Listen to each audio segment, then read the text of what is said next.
ನಮಸ್ಕಾರ. ನಮ್ಮ ಇಂದಿನ ವಿಷಯ ಡಬಲ್ ಫ್ಲಾಶ್, ಪರಮಾಣು ಅಸ್ತ್ರ ಪರೀಕ್ಷೆ, ಕಳ್ಳ ಇಸ್ರೇಲ್, ಮಳ್ಳ ಅಮೆರಿಕ. ಹಿರೋಶಿಮಾ ಮತ್ತು ನಾಗಸಾಕಿ ಮೇಲೆ ಅಮೆರಿಕ ಸಂಯುಕ್ತ ಸಂಸ್ಥಾನ ಪರಮಾಣು ಬಾಂಬ್ ಹಾಕುವ ಮೂಲಕ ಕದನ ಕಣ ಮತ್ತು ಅದರ ಪರಿಣಾಮಗಳ ವ್ಯಾಪ್ತಿ ಊಹಾತೀತವಾದಂಥ ಹಂತವನ್ನು ತಲುಪುತ್ತೆ. ಪರಮಾಣು ಅಸ್ತ್ರವನ್ನು ಸಿಡಿಸಿದಾಗ ಅಥವಾ ಪರೀಕ್ಷೆ ಮಾಡಿದಾಗ ಎರಡು ಹೊಳೆತಗಳು ಅಂದರೆ ಫ್ಲಾಶಸ್ಸು ಉಂಟಾಗ್ತವೆ. ಪರಮಾಣು ಅಸ್ತ್ರ ಸಿಡಿದ ತಕ್ಷಣ ಭಾರೀ ತಾಪಮಾನದಿಂದ ಸುತ್ತಲಿನ ಗಾಳಿ ಅಯಾನೀಕರಣಗೊಂಡು ಲಕ್ಷಾಂತರ ಡಿಗ್ರಿ ಸೆಂಟಿಗ್ರೇಡ್ ತಾಪಮಾನದ ಬಿಸಿ ಮತ್ತು ಮೊದಲ ಬೆಳಕಿನ ಹೊಳೆತ ಉಂಟಾಗುತ್ತೆ, ಅಂದರೆ ಫ್ಲಾಶ್ ಉಂಟಾಗುತ್ತೆ. ಇದನ್ನು ಹಿಂಬಾಲಿಸಿ ಪ್ರಬಲವಾದ ಆಘಾತದ ಅಲೆ ಅಂದರೆ ಶಾಕ್ ವೇವ್ ಹರಡುತ್ತೆ. ಹೀಗೆ ಹಬ್ಬುವ ಅಯಾನೀಕೃತ ಅನಿಲದ ಈ ಆಘಾತದ ಅಲೆ ಶಾಕ್ ವೇವ್ ಅಪಾರದರ್ಶಕ ಅಂದರೆ ಒಪೇಕಾಗಿದ್ದು ಬೆಳಕು ಹೊಳೆತ ಕಾಣದಂತೆ ಮಾಡ್ತದೆ. ಈ ಆಘಾತದ ಅಲೆ ಹಬ್ಬಿ ತಣ್ಣಗಾಗ್ತಿದ್ದಂತೆಯೇ ಮತ್ತೆ ಪಾರದರ್ಶಕ ಆಗುತ್ತೆ. ಆಗ ಬೆಂಕಿಯ ಚೆಂಡಿನಂತೆ ಬೆಳಕು ಮತ್ತೆ ಕಾಣಿಸ್ಕೊಂಡು ಇನ್ನೊಂದು ಹೊಳೆತ ಕಾಣಿಸುತ್ತೆ. ಈ ಎರಡೂ ಹೊಳೆತಗಳನ್ನು ವೈಜ್ಞಾನಿಕವಾಗಿ ಡಬಲ್ ಫ್ಲಾಶ್ ಅಂತ ಕರೀತಾರೆ. ಡಬಲ್ ಫ್ಲಾಶು ಪರಮಾಣು ಅಸ್ತ್ರ ಪರೀಕ್ಷೆ ಮಾಡಿದ ಅಥವಾ ಸಿಡಿಸಿರೋದಕ್ಕೆ ಪ್ರಬಲವಾದಂಥ ಸಾಕ್ಷಿ.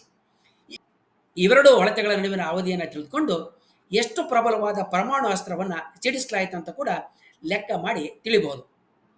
ಕೆಲವೇ ಕ್ಷಣಗಳಲ್ಲಿ ಲಕ್ಷಾಂತರ ಜನರನ್ನು ಸಾಯಿಸುವ ಮಹಾನ್ ನಗರಗಳನ್ನು ನೆಲಸಮ ಮಾಡಬಲ್ಲ ಪರಮಾಣು ಅಸ್ತ್ರದ ದೈತ್ಯ ಶಕ್ತಿಯಿಂದ ಮುಂದೇನಾಗಬಹುದು ಅನ್ನುವ ಕಳವಳ ಜಗತ್ತಿನ ಎಲ್ಲ ಕಡೆ ಹರಡುತ್ತೆ. ಎರಡನೆಯ ಜಾಗತಿಕ ಯುದ್ಧ ಯುರೋಪಿನ ಬಹುತೇಕ ದೇಶಗಳು ಅಮೆರಿಕ ಮತ್ತು ಸೋವಿಯತ್ ದೇಶಗಳ ಮುಂದಾಳತ್ವದ ಎರಡು ಗುಂಪುಗಳಲ್ಲಿ ಒಡೆದೋಗೋದಕ್ಕೆ ಕಾರಣ ಆಗುತ್ತೆ. ಇದು ಮುಂದೆ ಅಂದಾಜು 45 ವರ್ಷಗಳ ಕಾಲ ಎರಡು ಬಣಗಳ ನಡುವೆ ಶೀತಲ ಸಮರ ಅಂದರೆ ತಣ್ಣನೆಯ ಹೋರಾಟವಾಗಿ ಮಾರ್ಪಟ್ಟು ಮುಂದುವರಿಯುತ್ತೆ. 1 ಮಾರ್ಚ್ 1954ರಂದು ಅಮೆರಿಕ ಕ್ಯಾಸಲ್ ಬ್ರೇವೋ ಎನ್ನುವ ಅತ್ಯಂತ ಪ್ರಬಲವಾದಂಥ ಪರಮಾಣು ಬಾಂಬ್ ಪರೀಕ್ಷೆಯನ್ನು ಮಾಡುತ್ತೆ. ಅಮೆರಿಕ ಹೊಂದಿದಂತಹ ಪರಮಾಣು ಅಸ್ತ್ರವನ್ನು ಹೊಂದೋದಕ್ಕೆ ಜಗತ್ತಿನ ಹಲವು ದೇಶಗಳು ತುದಿಗಾಲಿನ ಮೇಲೆ ನಿಂತಿರ್ತವೆ. ಇದರ ಪರಿಣಾಮವಾಗಿ ಸೋವಿಯತ್ ಒಕ್ಕೂಟ 1949ರಲ್ಲಿ, ಯುನೈಟೆಡ್ ಕಿಂಗ್ಡಮ್ 1952ರಲ್ಲಿ, ಫ್ರಾನ್ಸ್ 1960ರಲ್ಲಿ, ಚೈನಾ 1964ರಲ್ಲಿ, ಭಾರತ 1974ರಲ್ಲಿ, ಪಾಕಿಸ್ತಾನ 1998ರಲ್ಲಿ, ಉತ್ತರ ಕೊರಿಯಾ 2006ರಲ್ಲಿ ಪರಮಾಣು ಬಾಂಬ್ಗಳನ್ನು ತಯಾರಿಸುವ ಸಾಮರ್ಥ್ಯ ಹೊಂದಿದ ದೇಶಗಳಾಗಿ ಪರಿಗಣಿತ ಆಗ್ತವೆ. 31 ಅಕ್ಟೋಬರ್ 1961ರಂದು ಸೋವಿಯತ್ ಯೂನಿಯನ್ನು ಜಾರ್ ಹೆಸರಿನ ಅತ್ಯಂತ ಪ್ರಬಲವಾದಂಥ ಪರಮಾಣು ಬಾಂಬನ್ನು ಪರೀಕ್ಷೆ ಮಾಡುತ್ತೆ. ಇದು ಶೀತಲ ಸಮರಕ್ಕೆ ಇನ್ನೊಂದು ಆಯಾಮವನ್ನು ತಂದು ಯಾವಾಗ ಯಾವ ದೇಶದ ಮೇಲೆ ಯಾರು ಎಂತಹ ಪರಮಾಣು ಅಸ್ತ್ರಗಳನ್ನು ಪ್ರಯೋಗ ಮಾಡ್ತಾರೆ, ಯಾರು ಎಂಥ ಪರಮಾಣು ಅಸ್ತ್ರಗಳನ್ನು ಪರೀಕ್ಷೆ ಮಾಡ್ತಾರೆ, ಎಂಥ ಬಾಂಬು ತಯಾರಿಸಲಾಗುತ್ತೆ ಅನ್ನುವ ಭಯವನ್ನು ಕಾಡೋದಕ್ಕೆ ಹುಟ್ಟೋದಕ್ಕೆ ಪ್ರಾರಂಭ ಮಾಡುತ್ತೆ. ಇದರ ಪರಿಣಾಮವಾಗಿ 1963ರಲ್ಲಿ ಅಮೆರಿಕ ಸಂಯುಕ್ತ ಸಂಸ್ಥಾನ, ಯುನೈಟೆಡ್ ಕಿಂಗ್ಡಮ್ಮು, ಸೋವಿಯತ್ ಒಕ್ಕೂಟ ಸೇರಿದಂತೆ ಇತರ 100 ದೇಶಗಳು ಪರಮಾಣು ಅಸ್ತ್ರಗಳ ಸೀಮಿತ ಪರೀಕ್ಷೆಯನ್ನು ಮಾಡುವ ಒಂದು ಒಪ್ಪಂದವನ್ನು ತಯಾರು ಮಾಡಿ ಅದಕ್ಕೆ ಸಹಿಯನ್ನು ಮಾಡ್ತವೆ. ಈ ಒಪ್ಪಂದದಂತೆ ಸಹಿ ಮಾಡಿದ ಯಾವ ದೇಶವೂ ಕೂಡ ನೀರು, ನೆಲ, ವಾಯು ಅಂದರೆ ಅಂತರಿಕ್ಷ ಎಲ್ಲಿಯೂ ಪರಮಾಣು ಅಸ್ತ್ರದ ಪರೀಕ್ಷೆಗಳನ್ನ ಮಾಡಬಾರ್ದು. ಎಲ್ಲ ಪರೀಕ್ಷೆಗಳು ನಿರ್ಜನವಾದಂಥ ಪ್ರದೇಶದ ನೆಲದ ಆಳದಲ್ಲಿ ಮಾತ್ರ ನಡೆಯಬೇಕು ಅನ್ನುವ ನಿರ್ಬಂಧ ಜಾರಿಗೆ ಬರುತ್ತೆ. ನೆಲ, ನೀರು, ವಾತಾವರಣ, ಅಂತರಿಕ್ಷ ಈ ಜಾಗಗಳಲ್ಲಿ ಪರಮಾಣು ಅಸ್ತ್ರಗಳ ಪರೀಕ್ಷೆ ನಡೆಸಿದರೆ ಅದರಿಂದ ಹೊರಹೊಮ್ಮುವ ವಿಕಿರಣಗಳು ಅಪಾಯಕಾರಿಯಾಗಿರೋದ್ರಿಂದ ಭೂಮಿಯ ಒಳಗಡೆ ನಡೆಸುವ ಸೀಮಿತ ಪರೀಕ್ಷೆಗಳಿಗೆ ಮಾತ್ರ ಒಪ್ಪಿಗೆ ಇರುತ್ತೆ. ಎಲ್ಲ ದೇಶಗಳು ಈ ನಿಯಮಗಳನ್ನು ಪಾಲಿಸ್ತವೆಯೋ ಇಲ್ಲವೋ ಅಂತ ಖಚಿತ ಮಾಡಿಕೊಳ್ಳೋದಕ್ಕಾಗಿ ಅಮೆರಿಕ ಸಂಯುಕ್ತ ಸಂಸ್ಥಾನ ವೇಲಾ ಹೋಟೆಲ್ ಹೆಸರಿನ 12 ಉಪಗ್ರಹಗಳನ್ನ ಉಡಾವಣೆ ಮಾಡುತ್ತೆ. ಈ ಉಪಗ್ರಹಗಳಲ್ಲಿ ಎಕ್ಸ್ ಕಿರಣಗಳು, ಗಾಮಾ ಕಿರಣಗಳು, ನ್ಯೂಟ್ರಾನ್ ಮತ್ತು ಬೆಳಕನ್ನು ಸ್ಕ್ಯಾನ್ ಮಾಡಿ ಪರಮಾಣು ಅಸ್ತ್ರವನ್ನು ಭೂಮಿಯ ಮೇಲೆ ಎಲ್ಲೇ ಸಿಡಿಸಲಿ ಅಲ್ಲಿ ಪತ್ತೆಯಾಗ್ತಕ್ಕಂಥ ಡಬಲ್ ಫ್ಲಾಶನ್ನು ಅಂದರೆ ಎರಡು ಹೊಳೆತಗಳನ್ನು ಪತ್ತೆ ಹಚ್ಚುವ ಸಾಧನಗಳು ಈ ಉಪಗ್ರಹಗಳಲ್ಲಿ ಇರ್ತವೆ. 1963ರಲ್ಲಿ ಪರಮಾಣು ಅಸ್ತ್ರ ನಿರ್ಬಂಧದ ಒಪ್ಪಂದ ಮಾಡಿಕೊಂಡ ನಂತರ ಯಾವುದೇ ದೇಶ ನೆಲದ ಮೇಲೆ, ನೀರಿನ ಮೇಲೆ ಅಥವಾ ವಾತಾವರಣದಲ್ಲಿ ಅಥವಾ ಅಂದರೆ ಅಂತರಿಕ್ಷದಲ್ಲಿ ಪರೀಕ್ಷೆಗಳನ್ನು ಮಾಡೋದಿಲ್ಲ. ಸೆಪ್ಟೆಂಬರ್ 22, 1979ರಂದು ವೆಲಾ ಹೋಟೆಲ್ಲು 6911 ಉಪಗ್ರಹದಲ್ಲಿ ಆಫ್ರಿಕಾ ಮತ್ತು ಅಂಟಾರ್ಕ್ಟಿಕಾ ನಡುವಿನ ಸಾಗರದಲ್ಲಿ ಯಾರೋ ಎಲ್ಲ ಒಪ್ಪಂದಗಳನ್ನು ಮುರಿದು ಭೂಮಿಯ ಮೇಲೆ ಪರಮಾಣು ಅಸ್ತ್ರ ಪರೀಕ್ಷೆಯನ್ನು ನಡೆಸಿದ್ದಕ್ಕೆ ಪುರಾವೆಯಾಗಿ ಡಬಲ್ ಫ್ಲಾಶ್ ದಾಖಲಾಗುತ್ತೆ. ಮಾನವ ಜನಾಂಗಕ್ಕೆ ಅಪಾಯಕಾರಿಯಾಗುವಂತೆ ಭೂಮಿಯ ಮೇಲೆ ಯಾರು ಇಂತಹ ಪರಮಾಣು ಅಸ್ತ್ರ ಪರೀಕ್ಷೆಯನ್ನು ನಡೆಸಿರ್ಬೋದು ಅನ್ನೋದು ಜಗತ್ತಿನ ಎಲ್ಲ ಕಡೆ ಚರ್ಚೆಯ ಸಂಗತಿ ಆಗುತ್ತೆ. ಯಾಕಂದರೆ ಯಾವುದೇ ದೇಶ ನೆಲದ ಮೇಲೆ ಪರಮಾಣು ಅಸ್ತ್ರವನ್ನು ಪರೀಕ್ಷೆ ಮಾಡಿದರೆ ಅದು ಎಬ್ಬಿಸುವ ಮೋಡ ಸೂರ್ಯನನ್ನು ಮುಚ್ಚಿ ಭೂಮಿಯ ಹಲವು ಭಾಗ ಬೆಳಕಿನ ಕೊರತೆಯಿಂದ ಅಪಾಯಕ್ಕೆ ಒಳಗಾಗುವ, ಹಾಗೆ ವಿಕಿರಣಕ್ಕೆ ಪ್ರಾಣಿ ಪ್ರಪಂಚ ತುತ್ತಾಗುವ ಅಪಾಯ ಇರುತ್ತೆ.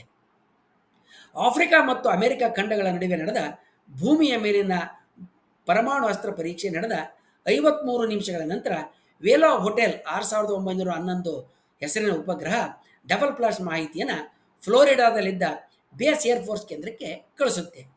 ಈ ಮಾಹಿತಿಯ ಆಧಾರದ ಮೇಲೆ ಇಂಥ ಪರೀಕ್ಷೆ ಫ್ರಾನ್ಸ್ ಒಡೆತನದಲ್ಲಿದ್ದ ಕ್ರೆಸ್ ದ್ವೀಪಗಳು ಮತ್ತು ದಕ್ಷಿಣ ಆಫ್ರಿಕಾ ಒಡೆತನದಲ್ಲಿದ್ದ ಪ್ರಿನ್ಸ್ ಎಡ್ವರ್ಡ್ ದ್ವೀಪಗಳು ಇವುಗಳ ನಡುವೆ ಇರುವ ಪ್ರದೇಶದಲ್ಲಿ ನಡೆದಿರೋದು ಖಚಿತ ಆಗುತ್ತೆ.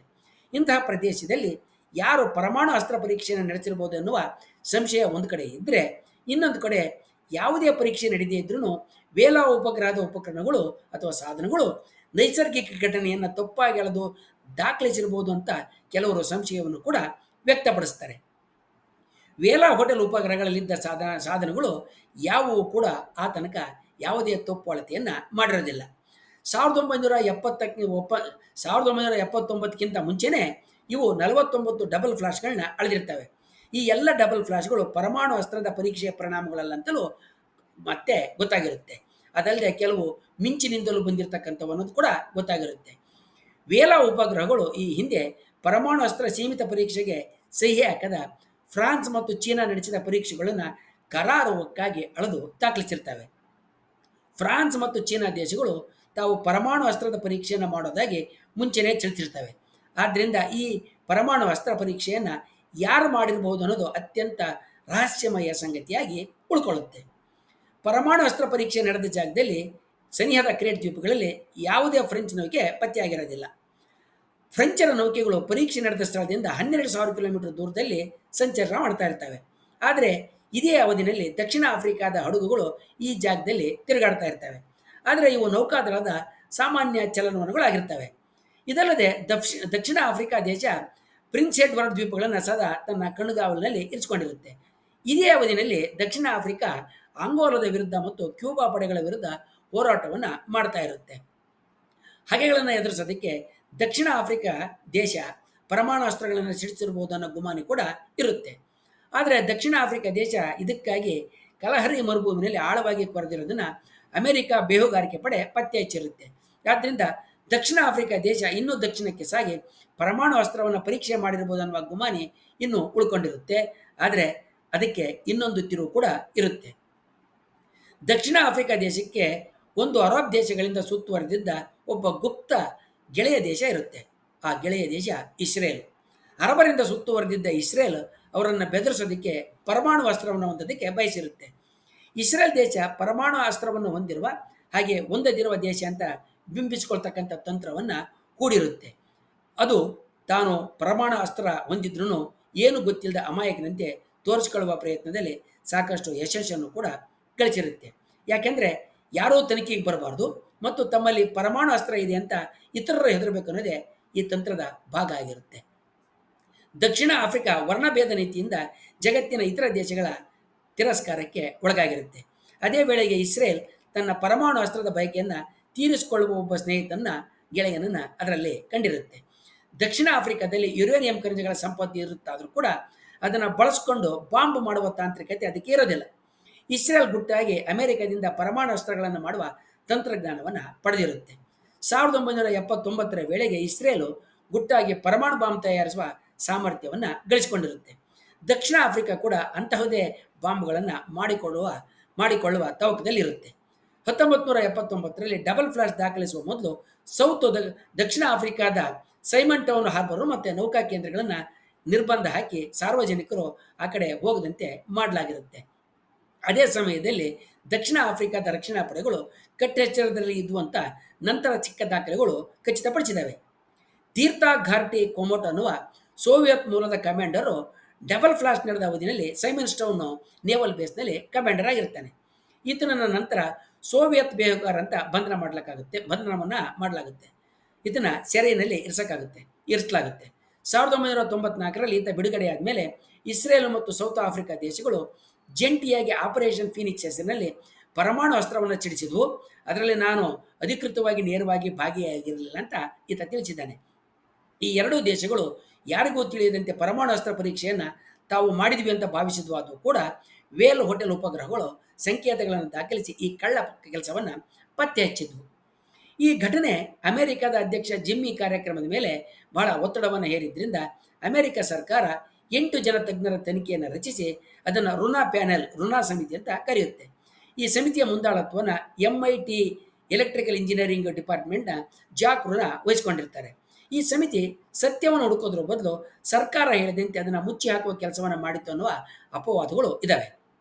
ಯಾಕಂದರೆ ಈ ಸಮಿತಿಗೆ ಅಮೆರಿಕ ಸರ್ಕಾರ ಉಪಗ್ರಹಗಳು ಹಾಗೂ ತನ್ನ ಬೇಹುಗಾರಿಕೆ ಸಂಸ್ಥೆಗಳು ಹೊಂದಿದ್ದ ಎಲ್ಲ ದಾಖಲೆಗಳನ್ನ ಕೊಡೋದಿಲ್ಲ. ಇವೆಲ್ಲವನ್ನು ಮುಚ್ಚಿಟ್ಟು ಯಾರು ಪರಮಾಣು ಅಸ್ತ್ರವನ್ನು ಸಿಡಿಸಿಲ್ಲ, ನೈಸರ್ಗಿಕ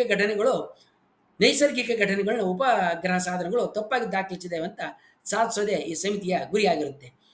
1980ರಲ್ಲಿ ಈ ಸಮಿತಿ ಬಿಡುಗಡೆ ಮಾಡಿದ ವರದಿನಲ್ಲಿ ಉಪಗ್ರಹಗಳು ದಾಖಲೆ ಮಾಡಿರೋದು ಪರಮಾಣು ಅಸ್ತ್ರ ಪರೀಕ್ಷೆಯ ಗುರುತುಗಳು ಆಗಿವೆಯಾದರೂ ಕೂಡ ಅವುಗಳು ನೈಸರ್ಗಿಕ ಕಾರಣದಿಂದಲೂ ಅಂತಹ ಘಟನೆಗಳಿಂದಲೂ ದಾಖಲಾಗಿರುವ ಸಾಧ್ಯ ಇದೆ ಅಂತೇಳಿ ಗುಡಿಸಿ ಹಾಕುತ್ತೆ.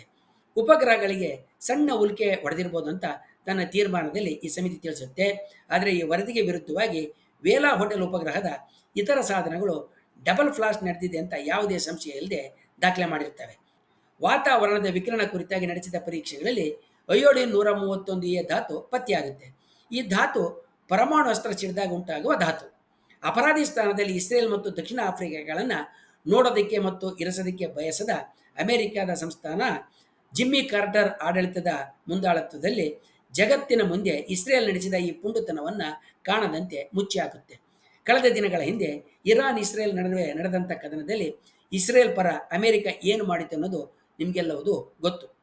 ಮುಂದಿನ ವಿಡಿಯೋದಲ್ಲಿ ಇಂತಹ ಹಲವು ಮಗ್ಗುಲುಗಳನ್ನು ಹೊಂದಿರುವ ಇತರ ಜಾಗತಿಕ ಪರಿಣಾಮ ಬೀರುವ ಘಟನೆಗಳ ಬಗ್ಗೆ ನಾವು ತಿಳ್ಕೊಳ್ಳೋಣ. ವಂದನೆಗಳೊಂದಿಗೆ.